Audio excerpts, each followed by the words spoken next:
These are the 5 mistakes that could potentially be hurting you and making you not be seen as someone at the next level. So, mistake number 1, being heads down, because we're just going to get into it. Now, you may have been told your whole life, do great work and I'll speak for it. It'll speak for itself. Or as my Asian parents like to say, the duck that quacks gets shot, right? Like there's some version of that, especially because they're Chinese immigrants. And this is a lie in the American corporate job because work doesn't speak for itself. People speak about the work.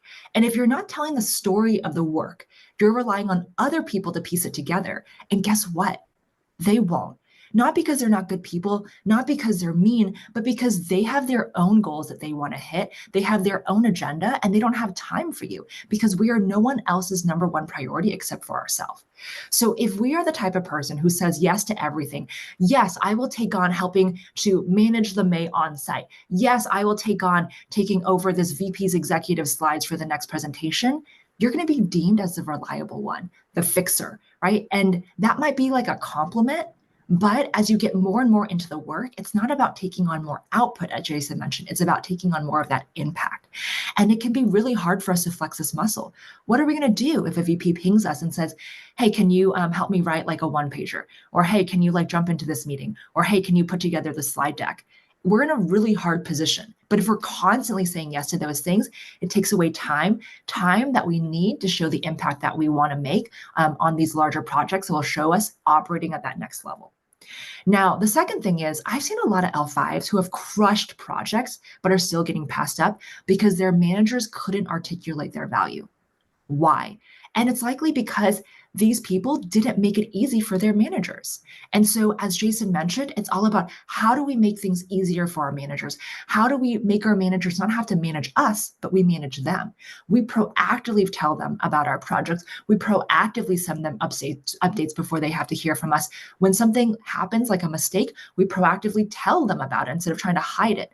These are all different types of things that our manager wants to hear from us because they're our manager. They have their own agenda. They have their own projects that they want to push, and they want to see you as someone who is low maintenance versus someone who's high maintenance.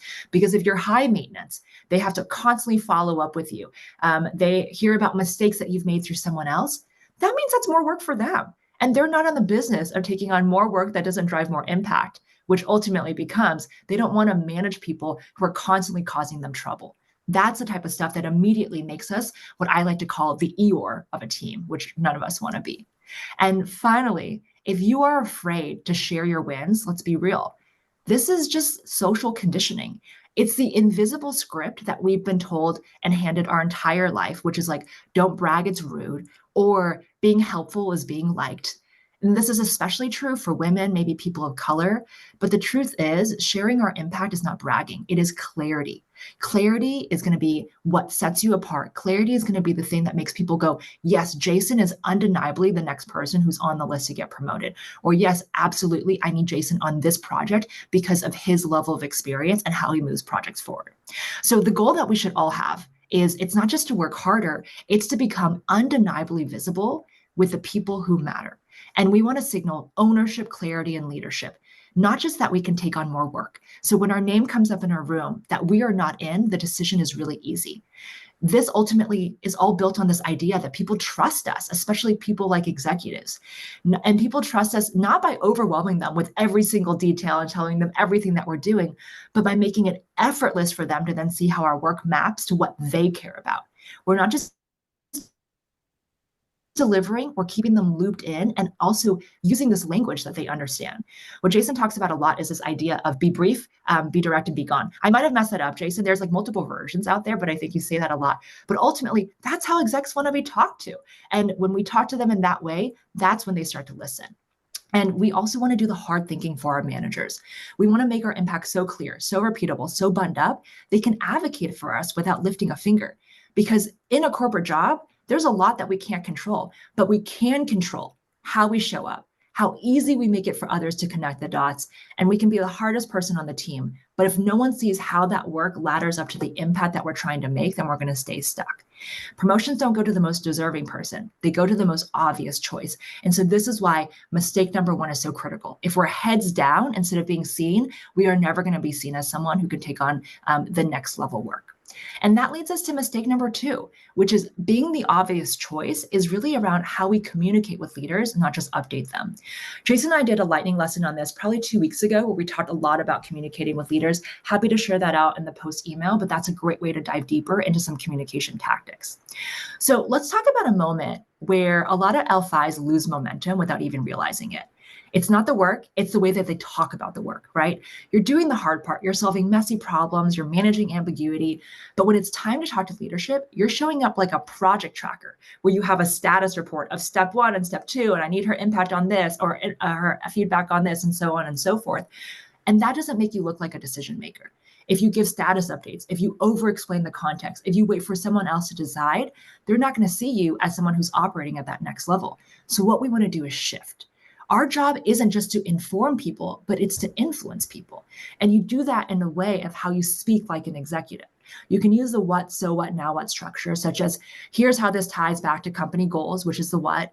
Here's the risk of us not doing it, which is the so what. And here's my recommendation, want to align with you first, which is the now what. And doing this is what builds executive trust. And when you show up with clarity, confidence, and a point of view, you signal that you can give me bigger problems and I'll not only solve them, but I'll make the decisions easier for you. Now, this isn't about AI. Jason and I could probably talk a lot about AI, but put that into AI, right? If we're sending status updates, put it into AI. Help me write these status updates from a what, so what, now what structure. And that immediately takes the heavy lift off of your own shoulders. It's not something that you're naturally good at, then punt it to AI and you can start to see how you can build on that. So I'm gonna punt it now over to Jason. Yeah, I love these slides because it's such an easy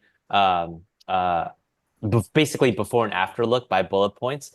So mistake number 3, undervaluing strategic relationships. There's going to be a point in your career where every big role or next role that you get is from a referral, right? Or or a big leader that you worked with before. The best rocket ship careers is when you attach yourself to a high performing leader and they bring you along with them. So the I thought results were enough. You have to shift that mental model to big leaders are wanting me in the room and are talking about me and advocating for me when I'm not in the room. That's the goal, right? If we work backwards from that. So let's focus on the right side of it because that's what you can do. Skip levels. You don't want to go into a skip level meeting with complaints or issues, right? Especially at this stage, you want to show them that you want to re-remind them of the results you've driven, and then you want to show them on alignment that you've had with your managers regarding recommendations for improvement, right? And anytime a skip level or senior leader asks for volunteers, could be for something internal, external, I recommend raising your hand to always be that first one. Those small wins help you gain visibility, and the senior leaders remember that. Finding ways to be useful to influential people. That's the hand raising part. Sometimes it will be tasks that are considered glue work that may not be the most exciting. But if you show up and do it consistently, then you build that trust and then you can ask for the bigger things, right? And that ties into the third one, the building allies who echo your impact. That's your manager's peers, right? That's your skip's peers, the other big leaders in the room who say, oh, you know what? Maybe Sally or Sangeeta, or let me pull up some other names, Whitney, Annie, we need them in this room next time. So invite them because what they did in the past, their behavior and results were effective. That's what you want. That's how you want to be invited to those rooms, right? I was looking quickly on actually, well, let's go to the next step, and I'll save this for the end. Okay, mistake number 4. We'll go fast with these. Let's see. Delivering fast instead of with clarity. Okay, yeah. So this is the judgment and discernment part. So at this level, bias, reaction, speed, all those matter, right? But at the same time, you have to make sure that you're communicating with clarity. So rereading every email, this is a great task for AI, right? Use the AI tools, Claude, ChatGPT, whatever, Gemini. Put what you're going to write in emails in the doc and say, how can I cut this by 50%? It's all about reduction and simplification and ease of reading. There are, so whenever I'm sending an email to an executive, even now, always assume they're reading on their mobile phone. So that means conciseness is important, but also is formatting, right? Sometimes you put the recommendation up front. Sometimes you put a TLDR if it's going to be big, and you do a mix of sentences with bullet points and lead with data and then a quick recommendation. So yeah, that goes with the headlines, bolding, structure, very important because no one wants to get an email where it's like blocks of paragraph and you're like, okay, here we go. This is another email from Jason that's a boring read, right? And then the third bullet point I like a lot. Always frame it with the outcome. This is where knowing your audience is important and what they care about, what metrics they care about, and then being very clear on who the decision maker is. This will set you apart in a lot of meetings specifically, and emails, is you are upfront and confident in saying so-and-so is responsible for this by this date, right? It shows that you can lead this through, especially with cross-functional stakeholders. And this includes an email too.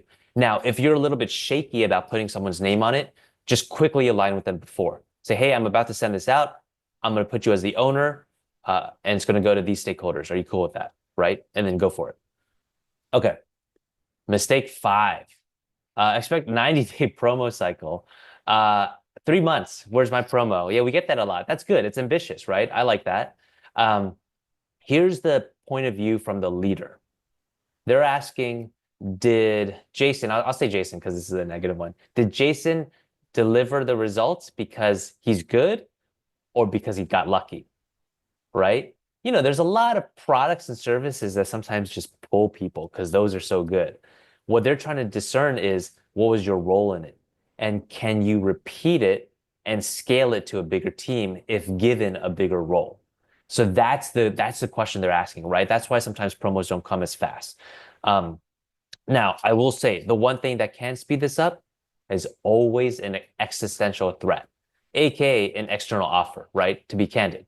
I've pulled that sometimes in my career, and that will move a company quick if they want to keep you. But sticking with this timeline for 6 to 12 months, that's the be macro patient, but micro impatient. So with your career, you want to be patient. That was probably the number one advice I got from my mentors when I was younger.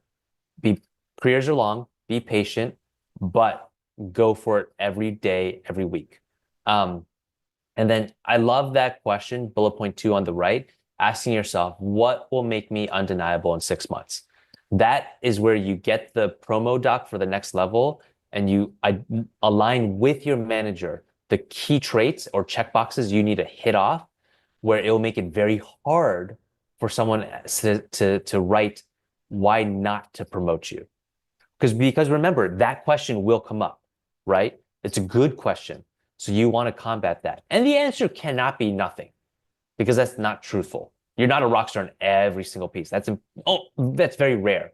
So what you want to do is you want to align with your manager on those 1 or 2 bullet points and give your manager the rebuttal or counter to that, right? It also shows you can identify your gaps, which is important.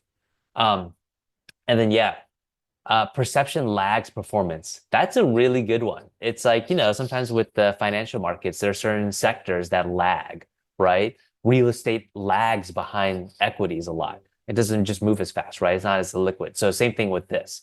And I was going to end. Last one here was I was looking for I found this really good 4 steps on how to earn trust with a big leader. Step number 1, you need to earn the reps. Ship things, show results. That's number 1. Number 2, you need wins. You need to show that you can ship good things, valuable things. Number 3, a line of communication. Leaders need to know who you are. They get a lot of hits from many different people. Who is Jason, right? The 4th one, you need excellent communication because leaders need to respect you. That's the 4th part is the 3rd part is where most people don't even attempt. So it's the first line of communication. And it's the 4th part that makes you stand out and get the big promos. Okay, but enough on this slide. I love that. And what I would add on to, Jason, especially what you're talking about with undeniable, is most people think it's about I just get everything checked off. But really, it's about those 1 to 2 things that are like so uniquely only what Jason could do. Because that's going to get you way further than being this average person who's average at all the things that you're trying to work on, right? So find like what are the 1 to 2 things that make you so good.